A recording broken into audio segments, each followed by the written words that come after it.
రైతు సోదరులారా, మీరు చూస్తున్న పొలము రోజ్లిన్ వారి రీసెర్చ్ వెరైటీ మిరప విత్తనం ఆది.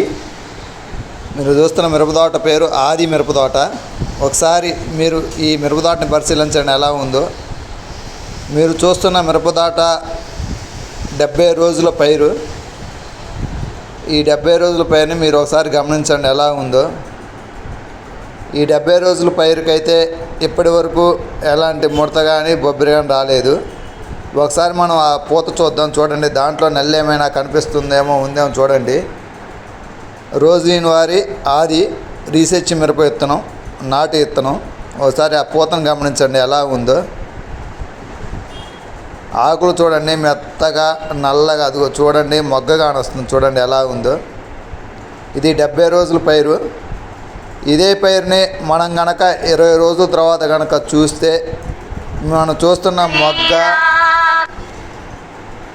పూతగా మారుతుంది. కాయలు పిందెలుగా ఉంటాయి 20 రోజుల తర్వాత. చూడండి అక్కడ ఒక పూత కానొస్తుంది. ఆ పూత చూద్దాం, దాంట్లో నల్లి ఏమైనా ఉందని చూడండి.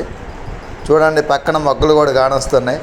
ఇంకా చూడండి నల్లి ఏమైనా కానొస్తుందా మీకు రైతు సోదరులారా? మీరు చూస్తున్న తోట రోజ్లిన్ వారి రీసెర్చ్ వెరైటీ నాటు విత్తనం ఆది. చూడండి ఎలా మెత్తగా ఆకులు నల్లంగా నవనవలాడుతున్నాయి. మొగ్గలు చూడండి ఎలా ఉన్నాయి. అక్కడ పూత కూడా స్టార్ట్ అయింది. ఇక మనం ఆ పూత చూద్దాం, దాంట్లో నల్లి ఏమైనా ఉందని గమనించండి.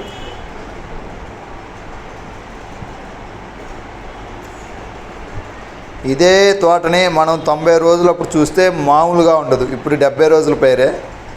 చూడండి కాయలు కూడా అక్కడక్కడ పడ్డాయి. కాయ సైజు రావటం కానీ, పొడవు రావటం కానీ, లావు ఉండటం కానీ బాగుంటుంది. ఒకసారి మీరు ఆ మిరపతోటని పరిశీలించండి ఎలా ఉందో. ఆకులు చూడండి నల్లగా మెత్తగా ఎలా నవనవలాడుతుందో తోట. ఈ సంవత్సరం కురిసిన అకాల వర్షాలకు కూడా ఎంత బ్రహ్మాండంగా ఉందంటే చూడండి ఎలా ఉందో. పూత కానొస్తుందా మీకు? పూత, పిందె, సన్నకాయ. రోజ్లిన్ వారి రీసెర్చ్ వెరైటీ నాటు విత్తనం ఆది ఆది ఆది. ఏదైనా రైతు సోదరులారా, మీకు నాణ్యమైన విత్తనం, నమ్మకమైన విత్తనం కావాలి అంటే అది రోజ్లిన్ వారి విత్తనాన్ని నాటుకోండి. ఒకసారి మీరు ఆ మిరపతోటని పరిశీలించండి ఎలా ఉందో. 70 రోజుల పైరు. చేను మొత్తం ఒకటే హైట్ ఉంటుంది. చూడండి అదిగో పూత కూడా కానొస్తుంది. 70 రోజులకే పూత రావటం మొదలైంది. ఇప్పటికైతే నల్లి కానీ, బొబ్బరి కానీ, ముడత కానీ, జెమిని వైరస్ కానీ ఏమీ ఆశించలేదు. చూడండి కింద నుంచే కాపు కాతుంది. అదిగో చూడండి మొదటి తంతె కాపు. ఇప్పుడు మీరు చూస్తున్న పూత అది 90 రోజులకి మొదటి తంతె కాపు. మొదటి తంతె కాపు సుమారుగా 12 క్వింటాల నుంచి 14 క్వింటాలు, 15 క్వింటాలు అలా కాస్తుంది. ఇట్లా 3 తంతలు కాస్తుంది. అది చూడండి పూత నల్లి ఏమైనా కానొస్తుంది మీరు గమనించండి. ఆ పూతలో మీకే అర్థమవుతుంది. చిక్కగా కాస్తుంది, దగ్గర చిక్కగా. మనం ఇదే తోటని 90 రోజుల పైరప్పుడు నేను మళ్ళీ మీకు చూపిస్తాను. అప్పుడు చూసి మళ్ళీ చెప్పండి ఎలా ఉందో. పూతలో చూడండి ఏమైనా ఉందేమో, నల్లి ఏమైనా కనిపిస్తుందేమో మీకు. ఇదే తోటని 90 రోజుల పైరప్పుడు కనుక మనం చూస్తే మొదటి తంతె కాపు దిగి ఉంటుంది. అప్పుడైతే అసలు మనకి చేలో నుంచి రావాలని కూడా అనిపించదు, ఇంకా చేలోనే ఉండాలనిపిస్తుంది. అలా ఉంటుంది ఈ తోట. ఈ సంవత్సరం కురిసిన అకాల వర్షాలకి ఎక్కడ ఏరుకుళ్ళుడి సమస్య కానీ ఏమీ రాలేదు. చూడండి ఎక్కడైనా మీకు జెమిని వైరస్ కానీ, తెగుళ్ళు కానీ ఏమైనా కానొస్తున్నాయేమో. ఆ మిరప తోట ఆకులు చూడండి తమలపాకు లాగా మెత్తగా నల్లగా ఎలా కనిపిస్తుందో. ఇది రోజ్లిన్ వారి రీసెర్చ్ మిర్చి ఆది. చూడండి చిక్కగా దగ్గరగా చిక్కడి కాపు దగ్గర కాస్తుంది. గెనుపుకి కాయ ఉంటుంది. గెనుపుకి కాయ ఉంటుంది. చెట్టుకి ఎన్ని ఆకులు అయితే ఉంటాయో అన్ని కాయలు ఉంటాయి. ఈ చెట్టుకి వచ్చిన పూత మొత్తంగా నిలబడితే ఎకరం 120 క్వింటాలు 130 క్వింటాలు అంత పైనే వచ్చింది. చూడండి ఒకసారి మిరపతోట ఎలా ఉందో.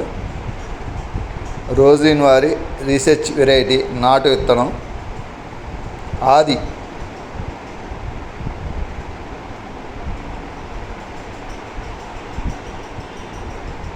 చేను మొత్తం ఒకటే హైట్లో ఉంటుంది. చూడండి, గమనించండి. ఎక్కడా కూడా ఎగుడు దిగుడు లేకుండా, ఎత్తు పల్లాలు లేకుండా మొత్తం ఒకటే హైట్లో ఉంటుంది చేను.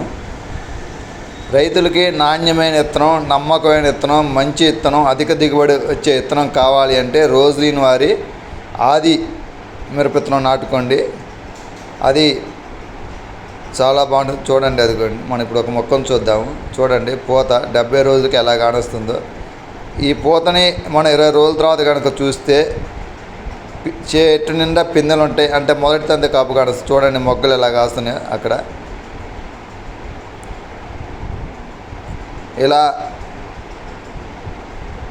చేను వచ్చేసి ఈ ఆది 5.5 అడుగులు ఎత్తు పెరుగుతుంది. 3 తంతులు కాపు కాస్తుంది. 5.5 అడుగులు ఎత్తు పెరిగి ఒక్కొక్క తంతుకు 12 నుంచి 14 క్వింటాల వరకు కాపు కాస్తుంది. చూడండి, కింద నుంచే చెట్టు కింద ఊసపోకుండా ఎలా కాస్తుందో.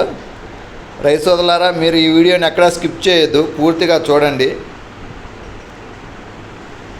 చేను చూడండి ఎలా ఉందో, ఒకటే హైటు, ఎక్కడా కూడా